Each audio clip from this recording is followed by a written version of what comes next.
Hello and welcome. You're watching IndianExpress.com. In a surprise visit, Prime Minister Narendra Modi today reached Ladakh to take stock of the situation at the border.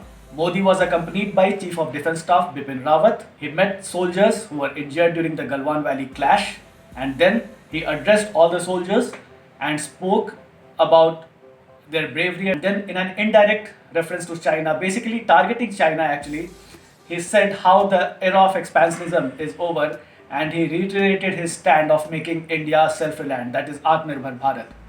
Now Modi's visit came days after some of the strong decisions were taken by the government to restrict Chinese business in India, and that includes banning 59 Chinese app or barring China from investing in highway projects and MSMEs.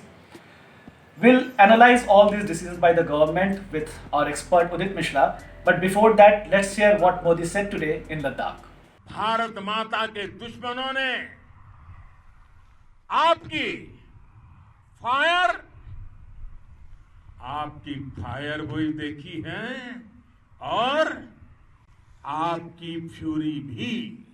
आत्मनिर्भर भारत का संकल्प आप लोगों के कारण, आपके त्याग बलिदान पुरुषार्थ के कारण और मजबूत होता है। विस्तारवाद का युग समाप्त हो चुका है। ये युग विकासवाद का है। Hi Udit sir, thanks for joining. And so we'll analyze the Modi speech and the trade relation between India and China. Okay, so you went through the speech that Modi delivered today, now. So how do you rate this speech? I mean, he started his speech by saying, talking about the era of expansionism is over now, and it was in a direct signal to the Chinese. And then he talked about development and all, and making India self-reliant. How do you see the speech of Modi today? So it has to be seen from at least two perspectives. One is obviously the military or geostrategic perspective, wherein India is in a direct conflict with China, and it has to be seen in the context of how globally many countries are resenting China's role in the overall COVID crisis and its reaction thereafter. So one issue is that whether Indians, one of the central things right now. So there are two parts. One is the geostrategic bit. The other one is the economic aspect, which is the Atmanirbhar Bharat Abhiyan, which the Prime Minister has said in the past. And I think one part about the military aspect is very important, that the country needs certain amount of reassuring words from the Prime Minister at a time when impression has been created that China has aggressed against us. It has sort of taken over our territory. And it is important that the role of the military or our sovereignty is sort of reasserted, and we tell the citizens that India is very much in the game, and it's not as if China is having a free play on this. The other aspect is the other aspect is the economic element about Atmanirbhar Bharat. Now, that is something that is not just isolated to China. When we say Atmanirbhar Bharat or self-reliant India Abhiyan, that is something that is beyond China, and that's a far bigger issue, I think, than just the local factors right now about a conflict with China. Atmanirbhar Bharat Abhiyan is something which perhaps can materialize only over a much longer term.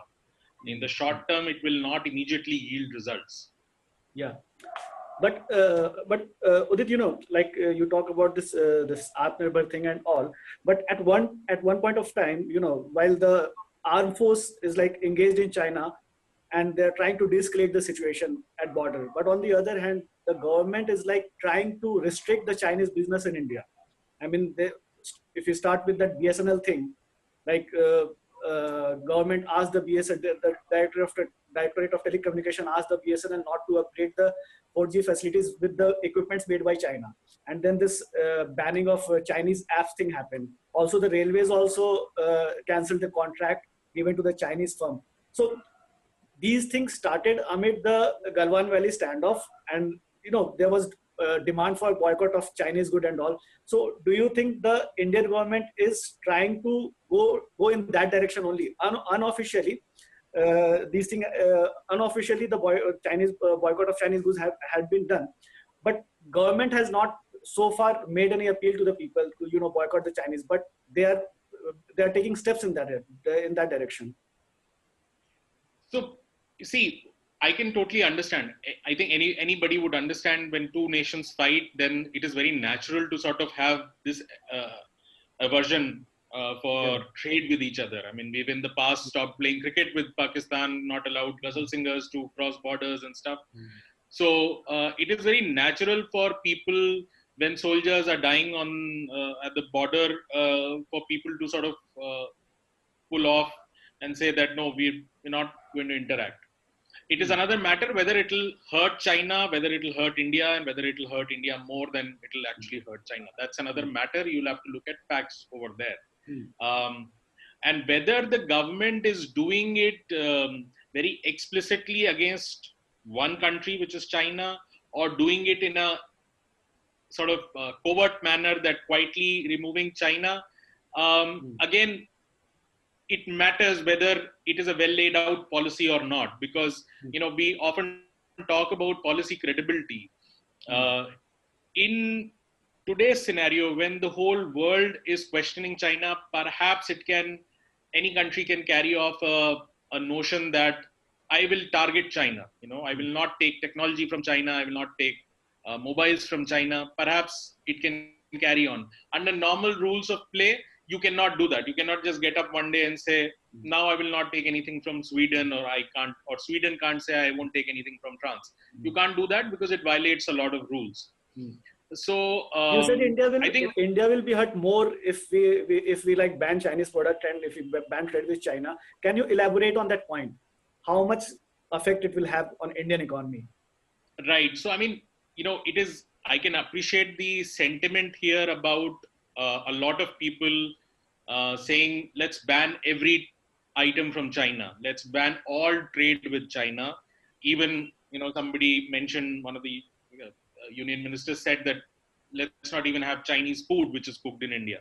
So, I mean, I can understand the sentiment behind that, the sense of hurt. But if you look at the data, and we've done stories about this, that there are various reasons why this will actually hurt India more than China. So it is not the most intelligent strategy. So one of the first things that everybody keeps talking about is the trade deficit. They mention about the trade deficit.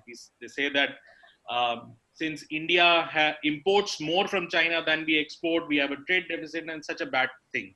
But actually, it is not such a bad thing as long as you have the money to actually buy that. Basically, a trade deficit shows that you're importing more than what you're exporting.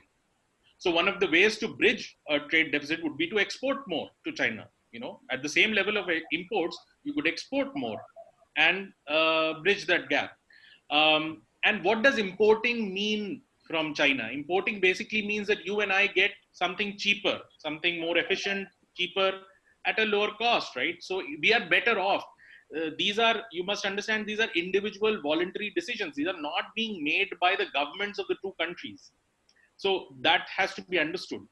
And if you were to sort of totally ban this thing, any analysis would show that it would actually hurt India more. And I'll tell you why. If you look at the data, and we've done this in stories, we've shown that India, what India exports to China is only 5% of our total exports. And what we import from China is 14% of our total imports.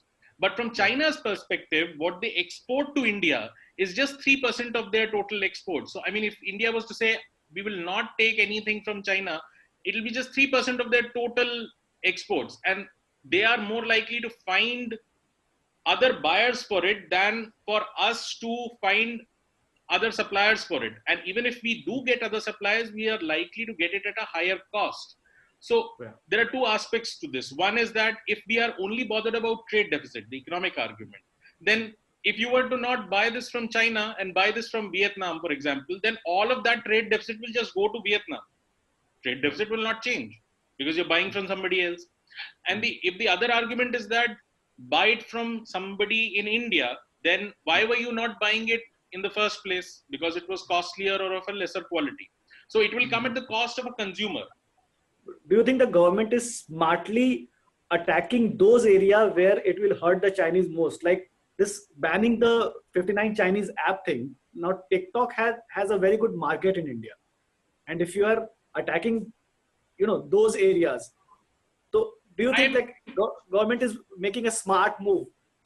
Of course, not a complete trade ban, but no, I'm not a big fan of this because first of all, if it is a border dispute, none of this solves the border dispute, first of all, right? Yeah. And if you're talking about hurting Chinese, you're far, far away from it. I mean, just the stories that we have done in the last few weeks, MSMEs, which are the most hurt by the economic crisis right now. Before COVID also, they were getting hurt. After COVID, they're totally, in a terrible state. Their costs will go up by about 40%. We had a story a few days ago about silk being used in Indian saris from Varanasi to across the country. 80% of the silk that we use in Banarsi saris and saris across the country is Chinese silk. The point is that yes, you can say at one level you can say do not use Chinese silk, but in the short term, who will get hit? The poor would get hit. Actually, the worst part of this economic nationalism thing is that it will actually work the most against the poorest section. The richer businessmen will survive. They will have the wherewithal to survive. They will lobby and get better terms from the government. But the poorest will get the worst deal. The MSMEs, and the other thing was chemicals, electronic items. So another notion is that we buy from what we import from China are basically Ganesh Murtis or phones or whatever. But in value terms, if you look, and this data is there in one of the stories that we've done, most of the stuff that we buy are intermediary goods. We use those goods to produce power here, to make other goods here. So what is happening is that by banning them or raising tariff barriers there, we will be raising our costs of production. So it is actually very counterproductive. Now, you can say TikTok ban kar diya, but I mean, will TikTok ban solve any of these issues? So if the smart thing for India would have been to figure out a way to increase our exports to China. That would have been a more confident nation saying that, listen, I will now start investing in areas where we can export more to you and I will grab your market instead of your grabbing my market. Now, self-reliance is a good thing. Nobody is denying that, but the real world doesn't work like that. Now, as far as targeting China is concerned, I can understand there being a certain sentiment against China, but we have to be smart about it, right? Yeah. We cannot change it overnight. So I'm saying that this thing is coming at the cost of the poor, and this is the worst part. At a time in our economy. And how do you see the decision of the government of barring Chinese investment in highway projects and all? Is it going to help any further? So I think again two things. I mean, first of all, it will all come at the cost immediately in the short term. What will happen in the long term? Now, one can say in the long term we'll become Atmanirbhar. Other person can say, well, we won't become. That we will only get to know after 10 years, right? But in the short term, between 0 to 10 years, we will suffer. And in us, we will suffer because ultimately our consumers will suffer. Now, policy credibility that I mentioned earlier. If you just get up one day and say, I will not have this, I had signed a contract, retrospective. One of the worst things that the Congress regime did was retrospective taxation, which was to say, get up one day and say, oh, by the way, we'll tax you for 3 years ago, right? Something that you did there. Now, if you were to now institute a system where any government can get up and say, although I signed the contract till last year, it was all okay. Now this is thrown out of the window because my countries are not talking. Many investors who are not countries, investors are individuals, they're putting money. They will start to wonder, if you do not, respect contracts, then that's a huge, that when we talk about ease of doing business, that's a huge marker. So you cannot have it both ways. On the one hand, the Prime Minister has been saying to the world community, world business community, I will be your bridge. I will be your bridge. The biggest brands, he has been saying, I will be your bridge to the Indian consumer, to the Indian, come invest in India, put in your money, and we want FDI, right? Because that is the hard money going into the ground, not just hot money coming through portfolio flows, which can at any time go away.